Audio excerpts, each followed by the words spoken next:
अस्सलाम वालेकुम। जो बात है कि प्लेटफॉर्म से आज एक दफ़ा फिर मैं हाज़िर हूँ और मैं कराची की मुख्तलिफ़ सोसाइटीज़ का टूर करवाता रहता हूँ। आज जिस सोसाइटी का टूर हम करने जा रहे हैं वो है गुलशन रूमी, और आप इससे अच्छी तरह वाकिफ़ होंगे। ये शहर के बीचों बीच एक सोसाइटी, मगर इसके साथ कुछ ऐसे मसाइल दरपेश हैं कि आज तक ये सोसाइटी अपने उरूज पर ना जा सकी, और जिस तरह से इसको आबाद होना चाहिए था ये उस तरह आबाद नहीं हो पाई।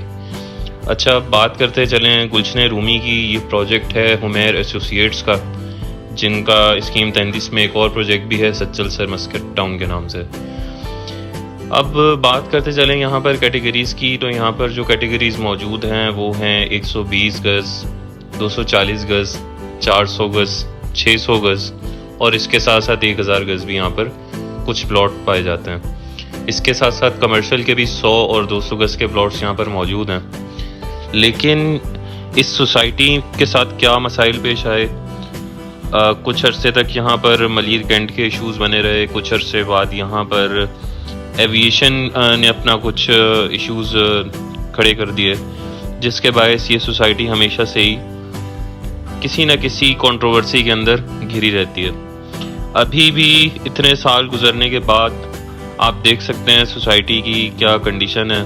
यहाँ पर ना तो कोई प्रॉपर सड़कें डली हुई हैं, ना ही गलियाँ कटी हुई हैं। सीवरेज का एक बोसीदा निज़ाम मौजूद है जो कि वक्त के साथ साथ बैठ चुका है, और बिजली यहाँ पर कुछ अर्सा पहले कुंडे के थ्रू, जो एक टेम्परेरी सोल्यूशन होता है, उसके थ्रू दी जा रही है।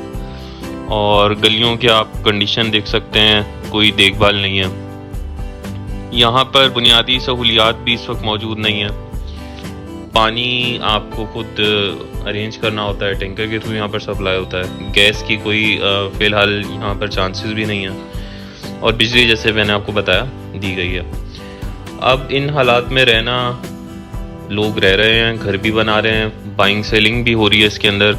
सबसे बड़ा इशू इसके अंदर ये है कि जो 120 गज़ की गलियों में जो हैं वो 20 फीट की गलियाँ दी गई हैं, और रैंप वगैरह बनने के बाद आपको पता होगा कि क्या कंडीशन रह जाएगी गलियों की। तो ये इश्यूज़ हैं। बाकी लोकेशन की अगर हम बात करते चलें तो ये शहर के बीचों बीच एक सोसाइटी है, और बहुत ही आउट क्लास लोकेशन के ऊपर ये मौजूद है। अगर इस प्रोजेक्ट को देखा जाता, इसकी देखभाल अच्छे तरीके से की जाती, तो इस प्रोजेक्ट ने बहुत आगे बढ़ना था। और यही वजह है कि यहाँ पर आज भी प्राइसेस बहुत कम है।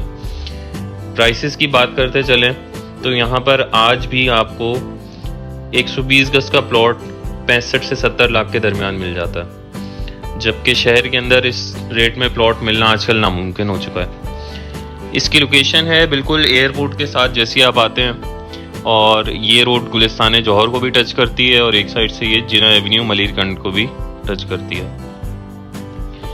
यहाँ पर 120, 240, 400 और 1000 गज़ के कुछ घर तामीर हैं, लेकिन कंस्ट्रक्शन भी कुछ लिमिटेड घरों की हुई है।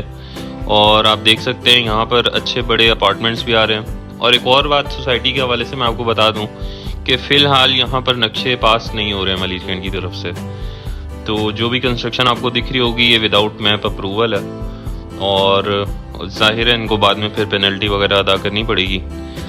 लेकिन इस लोकेशन की सोसाइटी, इस पर जो कमर्शियल्स हैं उन पर एनओसी नहीं मिल रही, जो कि बड़े कमर्शियल्स हैं सोसाइटी के अपने पास हैं जो हैं, तो जिस पर अपार्टमेंट्स वगैरह दीगर चीज़ें बन सकती हैं। लेकिन इन मसाइल के बाद अगर आप रिहाइश इख्तियार करना चाहें तो आपको कुछ ना कुछ कॉम्प्रोमाइज़ करके यहाँ पर रिहाइश इख्तियार कर सकते हैं। लोकेशन इसका एक ऐसा मेन पॉइंट है जो इसकी तमाम तर खामियों को छुपा लेता है, और शहर के बीचों बीच मौजूद होना, एक अच्छी जेंट्री के दरमियान मौजूद होना।